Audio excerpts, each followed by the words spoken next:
आपने आज मुझे इस चर्चा में भाग लेने का मौका दिया, इसके लिए मैं आपको धन्यवाद देती हूँ। आज जिस विषय पे हम चर्चा कर रहे हैं वह केवल एक विषय नहीं है, भारत की आत्मा का एक हिस्सा है। हमारा राष्ट्रगीत उस भावना का प्रतीक है जिसने सोए हुए, गुलामी में सोए हुए भारत के लोगों को जगाया, जिसने उन्हें हिम्मत दी कि ब्रिटिश साम्राज्य के सामने खड़े होकर वह सत्य और अहिंसा के नैतिक हथियारों के साथ सामना कर पाए। आज ये चर्चा एक भावना के ऊपर है।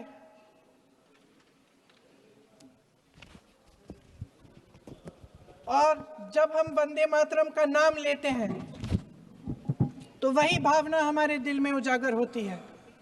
जब हम वंदे मातरम का नाम लेते हैं तो हमें उस पूरे इतिहास की याद आती है जो स्वतंत्रता संग्राम का इतिहास था, उसकी पीड़ा, उसका संघर्ष, उसका साहस, उसकी नैतिकता, उसका जो बल था कि ब्रिटिश साम्राज्य उसके सामने झुका।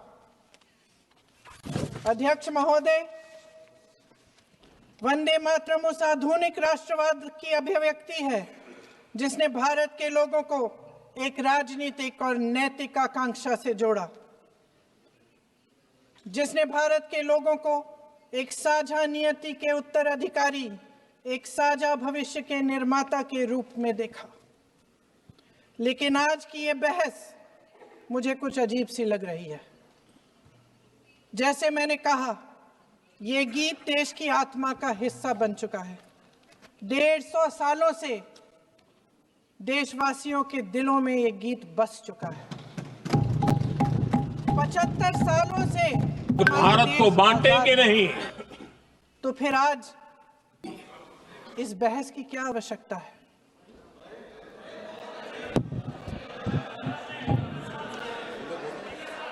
हमारा यहाँ मकसद क्या है? जनता से हमें दिया गया दायित्व, जनता का विश्वास, उनके प्रति हमारी जिम्मेदारी, हम किस तरह से इसका इस्तेमाल कर रहे हैं, हमें ये सोचना चाहिए। क्योंकि अब इस मोड़ पर हम इस सदन में अपने राष्ट्रगीत पर भी बहस करेंगे। आपने बहस मांगी है, आपने बहस मांगी है। आप तो इलेक्टोरल रिफॉर्म्स की बहस नहीं मांग रहे थे कि जब तक हम इस पर बहस नहीं करेंगे तब तक उस पर बहस नहीं होगी। इसकी वजह क्या है? इसकी वजह क्या है? हम आज यहाँ ये बहस क्यों कर रहे हैं? हमारा राष्ट्रगीत है, इस पर क्या बहस हो सकती है? हम ये बहस यहाँ आज 2 वजहों से कर रहे हैं। पहला कि बंगाल का चुनाव आ रहा है, हमारे प्रधानमंत्री अपनी भूमिका निभाना चाहते हैं उसमें। और दूसरी वजह ये है, ये मकसद है, पुरानी मकसद इनकी, अध्यक्ष महोदय, कि जिन्होंने स्वतंत्रता की लड़ाई लड़ी, 1900 जिन्होंने देश के लिए बड़ी बड़ी कुर्बानियां दी, उन पर सरकार नए आरोप लादने का मौका चाहती है। देश का ध्यान फिर से जनता के ज्वलंत मुद्दों से भटकाना चाहती है। यही एक मकसद है आपका। आपका मकसद है कि हम फिर से उसी अतीत में मंडराते रहें, उसी की तरफ हम देखते रहें जो हो चुका है, जो बीत चुका है। क्योंकि ये सरकार वर्तमान और भविष्य की ओर देखना ही नहीं चाहती, वे इस काबिल ही नहीं रही। सच्चाई ये है अध्यक्ष महोदय कि आज मोदी जी वह प्रधानमंत्री नहीं रहे जो एक समय में थे। सच ये है कि ये दिखने लगा है, उनका आत्मविश्वास घटने लगा है, उनकी नीतियां देश को कमजोर कर रही हैं। और मेरे सत्ता पक्ष के साथी चुप इसलिए हैं क्योंकि अंदर अंदर से वे भी इस बात से सहमत हैं। आज देश के लोग खुश नहीं हैं अध्यक्ष महोदय, परेशान हैं, तमाम समस्याओं से घिरे हुए हैं। तमाम समस्याओं से घिरे हुए हैं और उन समस्याओं का हल आप निकाल नहीं रहे हैं। हाँ ठीक है, उसका भी बोल लेंगे, समय आएगा तो उसका भी बोल लेंगे। बल्कि कल समय आ रहा है, चुनाव पे चर्चा होगी, उस पे भी बोलेंगे। अध्यक्ष महोदय, इनके भी अपने लोग दबी जबान में कहने लगे हैं कि सारी सत्ता को केंद्रित करने से देश का नुकसान हो रहा है। इस बीच अगर हम अतीत की बातें नहीं करेंगे तो कौन सी बातें करेंगे? ये किसी और बात के काबिल ही नहीं है, सिर्फ ध्यान भटकाना है जनता का। इसलिए आज हम वंदे मातरम पर चर्चा कर रहे हैं। वंदे मातरम देश के कण कण में जीवित है, इस पर बहस नहीं हो सकती। लेकिन चलिए, आपने बहस मांगी, आप बहस करना चाहते हैं, बहस करते हैं। आज इस चर्चा को प्रधानमंत्री जी ने शुरू किया, उन्होंने भाषण दिया और इसको कहने में कोई झिझक नहीं है कि भाषण अच्छा देते हैं, थोड़ा सा लंबा, लेकिन भाषण अच्छा देते हैं। सिर्फ एक कमजोरी है, अगर आप इजाजत दें तो मैं बोलूं, एक कमजोरी है। हाँ, उसी पे बोल रहे हैं। वंदे मातरम पे बोलो आप। अब सर मैंने तारीफ कर ली, थोड़ा आज विषय वंदे मातरम का है तो हम वंदे मातरम पर ही रखें, ठीक रहेगा। सर ये वंदे मातरम पे ही है। सर आपने प्रधानमंत्री जी को सुना था, अब तो शुरू नहीं हुए।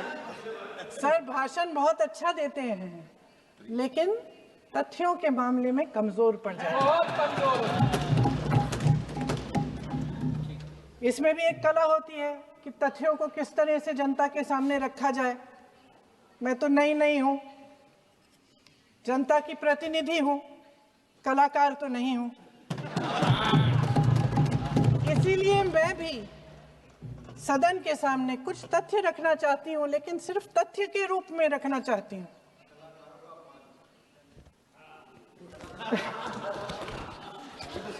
मैं उदाहरण दूं, उदाहरण दे देती हूँ। सर मांग रहे हैं सर वंदे मातरम के बारे में, वंदे मातरम की जो सालगिरह पे आपने एक बड़ा कार्यक्रम आयोजित किया था, उसमें प्रधानमंत्री जी ने भाषण दिया। उसमें उन्होंने कहा कि 1896 में पहली बार गुरुदेव रविंद्रनाथ टैगोर ने ये गीत एक अधिवेशन में गाया। उन्होंने ये नहीं बताया कि कौन सा अधिवेशन था। महासभा, हिंदू महासभा का अधिवेशन था, आरएसएस का अधिवेशन था। किस बात से कतरा रहे थे कि ये कांग्रेस का अधिवेशन था। और उदाहरण दूं कि मैं अपना भाषण जारी रखूं। दे रही हूं। जो वंदे मातरम की जो क्रोनोलॉजी है वो भी आप समझिए, जो असली क्रोनोलॉजी है। 1875 में महाकवि बंकिम चंद्र चट्टोपाध्याय ने इस गीत के पहले दो अंतरे लिखे, जो आज हमारे राष्ट्रगीत घोषित हुए हैं, मतलब जो घोषित हुए थे और जिसको हम आज अपना राष्ट्रगीत कहलाते हैं।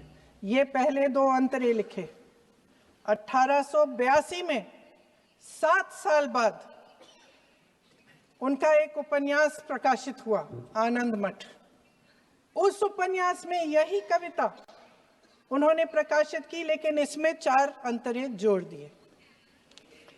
1896 में कांग्रेस के अधिवेशन में गुरुदेव रविंद्रनाथ टैगोर ने पहली बार ये गीत गाया। 1905 में बंगाल के विभाजन के खिलाफ आंदोलन के समय वंदे मातरम जनता की एकता की गुहार बनकर गली गली से उठा। गुरुदेव रविंद्रनाथ टैगोर जैसे महान स्वतंत्रता सेनानी इस गीत को खुद गाते हुए बंगाल की सड़कों पर उतरे। विद्यार्थियों से लेकर किसानों तक, व्यापारियों से लेकर वकीलों तक, हर कोई ये गीत गाने लगा। इस गीत की शक्ति को समझिए। ब्रिटिश साम्राज्य इसको सुनकर कांपता था और हमारे देशवासी इसको सुनकर वे मन बनाते थे, वे हिम्मत बनाते थे कि इस भयंकर साम्राज्य के खिलाफ सत्य और अहिंसा के नैतिक हथियारों को लेकर शहीद होने की तैयारी करते थे। ये गीत मातृभूमि के लिए मर मिटने की भावना को जगाता है। इस गीत की शक्ति ये है, इस गीत का हमारे देश से जुड़ाव ये है। लेकिन 1930 के दशक में हमारे देश में जब सांप्रदायिक राजनीति उभरी, तब ये गीत विवादित होने लगा। 1937 में, अब ये मैं दूसरा उदाहरण देने वाली हूँ क्योंकि प्रधानमंत्री जी ने अपने भाषण में इसका उल्लेख किया और गलत किया, इसीलिए मैं इसके जो सच्चे जो तथ्य हैं वो आपके सामने रख रही हूँ। 1937 में नेताजी सुभाष चंद्र बोस कांग्रेस का अधिवेशन कलकत्ता में होने जा रहा था, उसका आयोजन कर रहे थे। तो जो मोदी जी ने पत्र सुनाया सदन में 20 अक्टूबर का और कहा कि जवाहरलाल नेहरू जी ने नेताजी को ये चिट्ठी लिखी और ये कहा कि इस पर चर्चा होनी चाहिए, उससे पहले 3 दिन पहले नेताजी सुभाष चंद्र बोस ने पंडित जवाहरलाल नेहरू को एक चिट्ठी लिखी थी जिसका जिक्र आपके प्रधानमंत्री ने नहीं किया। और इस चिट्ठी में सुन लीजिएगा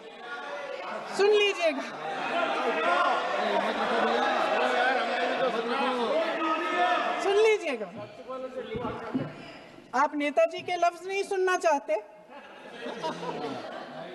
बंगाल का चुनाव आ रहा है,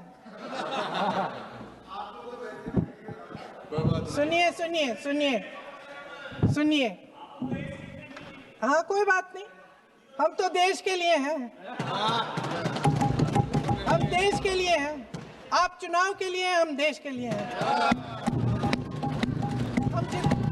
हम जितने भी चुनाव हारे, हम यहाँ बैठे रहेंगे और आपसे लड़ते रहेंगे और आपकी विचारधारा से लड़ते रहेंगे। अपने इस देश के लिए, अपनी इस मिट्टी के लिए लड़ते रहेंगे। आप हमें रोक नहीं सकते।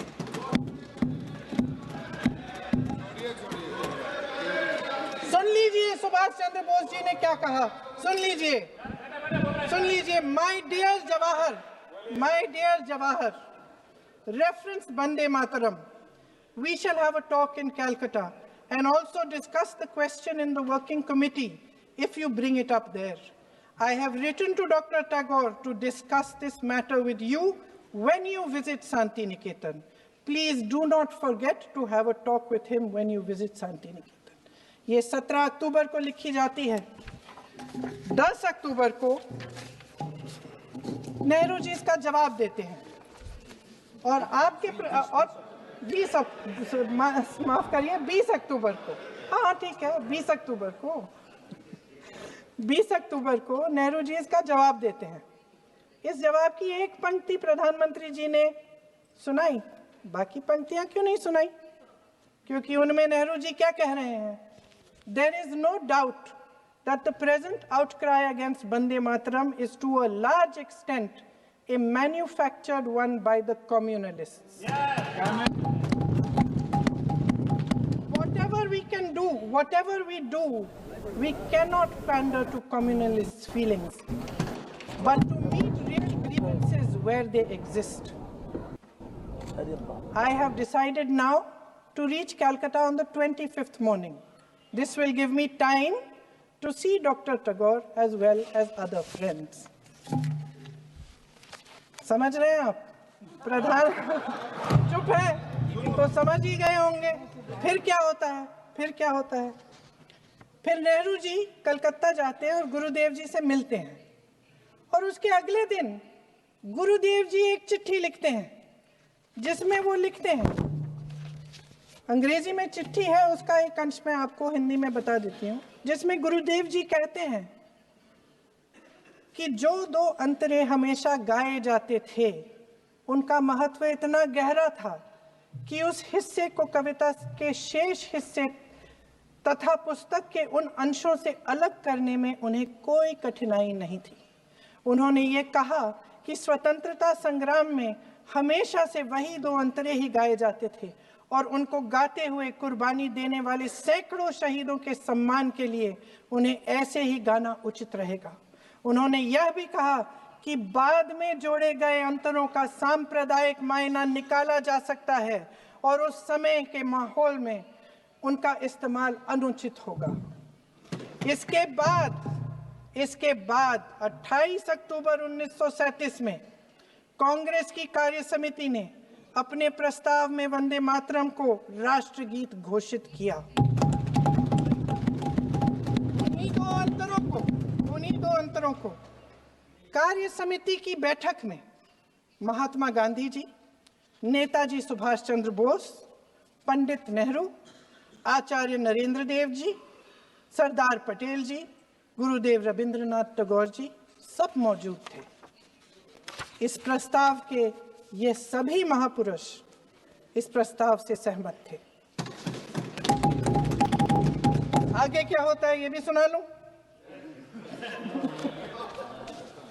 भारत की आजादी के बाद जब इसी गीत के इन्हीं दो अंतरों को 1950 में डॉक्टर राजेंद्र प्रसाद जी ने संविधान समिति में भारत का राष्ट्रगीत घोषित किया, तब लगभग यही महापुरुष मौजूद थे। इनके साथ साथ BR अम्बेडकर जी भी सभा में थे और इनके साथ साथ मेरे सत्ता पक्ष के साथियों के नेता श्री श्यामा प्रसाद मुखर्जी भी मौजूद थे। वही दो अंतरे राष्ट्रगीत घोषित किए। किसी ने कोई आपत्ति जारी नहीं की, कोई आपत्ति नहीं जताई। वैसे इन तथ्यों के साथ जुड़ा एक और तथ्य भी है जो मैं यहाँ पे आपके सामने रखना चाहती हूँ। आज हम अपने राष्ट्रगीत पर बहस कर रहे हैं, लेकिन हमारा राष्ट्रगान भी एक कविता का एक अंश ही है, एक लंबी कविता का एक अंश है। और इन दोनों राष्ट्रगीत और राष्ट्रगान के अंश को चुनने में सबसे बड़ी भूमिका गुरुदेव रविंद्रनाथ टैगोर की थी। वंदे मातरम के स्वरूप पर सवाल उठाना, जिसे संविधान सभा ने स्वीकार किया, न सिर्फ उन महापुरुषों का अपमान करना है जिन्होंने अपने महान विवेक से ये निर्णय लिया, मगर एक संविधान विरोधी मंशा को भी उजागर करता है। क्या सत्ता पक्ष के हमारे साथी इतने अहंकारी हो गए हैं कि अपने आप को महात्मा गांधी जी से, रविंद्रनाथ टैगोर जी से, राजेंद्र प्रसाद जी से, बाबा साहब अम्बेडकर जी से, मौलाना आजाद जी से, सरदार पटेल जी से, सुभाष चंद्र बोस जी से बड़ा समझने लग गए हैं? मोदी जी का अपने भाषण में ये कहना कि राष्ट्रगीत को एक विभाजनकारी सोच द्वारा काटा गया, उन सब महापुरुषों का अपमान है जिन्होंने अपना पूरा जीवन इस देश की आजादी की लड़ाई में झोंक दिया। वंदे मातरम को विभाजित करने का आरोप लगाकर आप पूरी संविधान सभा पर आरोप लगा रहे हैं, उसके हर एक नेता को दोषी ठहरा रहे हैं। यह हमारी संविधान सभा और हमारे संविधान का खुला वार है। और जहां तक जवाहरलाल नेहरू जी की बात है,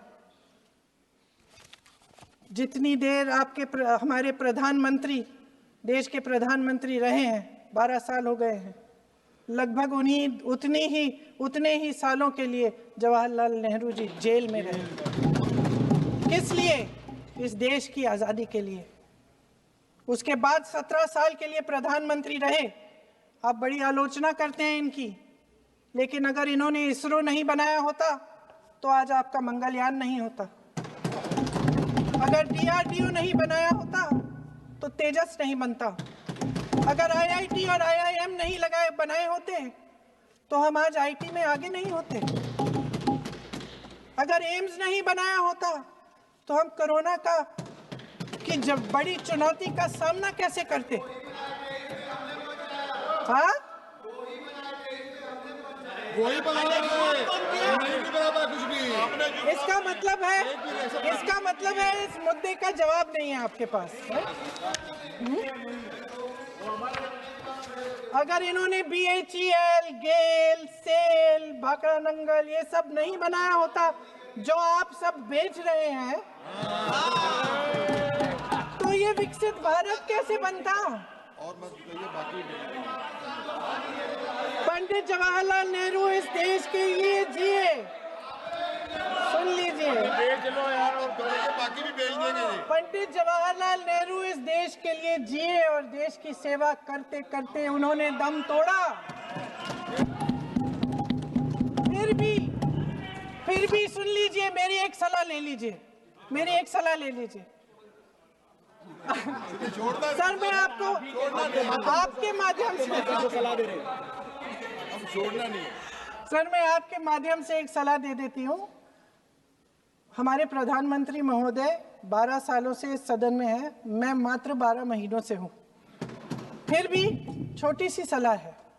उन्होंने अभी हाल ही में चुनाव था, कुछ महीनों पहले उन्होंने एक सूची निकाली थी कि विपक्षी दलों ने और विपक्ष के नेताओं ने कितने अपमान किए हैं इनके, और उसमें शायद 90-99 ऐसे उन्होंने अपमानों की सूची बनाई थी। तो मैं उनको एक छोटी सलाह देना चाहती हूँ कि नेहरू जी से जितनी भी शिकायतें हैं, जितनी भी गलतियां उन्होंने की आपके जहन में, जितनी भी गालियां देनी है, जितना भी अपमान करना है, उसकी भी एक सूची बना दीजिए। नहीं, बात खत्म नहीं है। 999 अपमान, 9,999 अपमान, सूची बना दीजिए और फिर हम एक समय निर्धारित करते हैं। जैसे हमने 10 घंटे आज वंदे मातरम पर हमने बहस किया है ना, उस तरह से हम अध्यक्ष महोदय जी से पूछेंगे, एक समय निर्धारित करेंगे, 10 घंटे, 20 घंटे, 40 घंटे, जितने घंटों में आपकी ये शिकायत पूरी हो जाए, माननीय सदस्य आप तो आप शांत हो जाएं और हम बहस कर लेंगे। लेकिन इस सदन का कीमती समय, जिसके लिए हमें यहाँ पे जनता ने भेजा है, जैसे हमें जनता की समस्याओं को हल करने के लिए चर्चा करनी चाहिए, इस्तेमाल करना चाहिए, उसको एसी के लिए इस्तेमाल करिए। उसके बाद जैसे अंग्रेजी में कहते हैं ना, जैसे अंग्रेजी में कहते हैं कि once and for all let's close the chapter, close कर लीजिए। देश सुन लेगा क्या क्या शिकायतें हैं, किसने क्या किया, इंदिरा जी ने क्या किया, राजीव जी ने क्या किया, परिवारवाद क्या होता है, नेहरू जी ने कौन सी गलतियां की, सुना लीजिए, फिर खत्म। उसके बाद बेरोजगारी, महंगाई, महिलाओं की समस्याएं, जो पीएमओ में हो रहा है उसकी बातें, उसकी चर्चा, जो बैटिंग ऐप के बारे में हो रहा है पीएमओ के अंदर, आप माननीय सदस्य प्लीज, जो एप्स्टीन वंदे फाइलों मातरम में में बोलें। आपके मंत्री महोदय के नाम निकल आए हैं, माननीय उसकी चर्चा सदस्य करेंगे। प्लीज आप वंदे मातरम में बोले। आप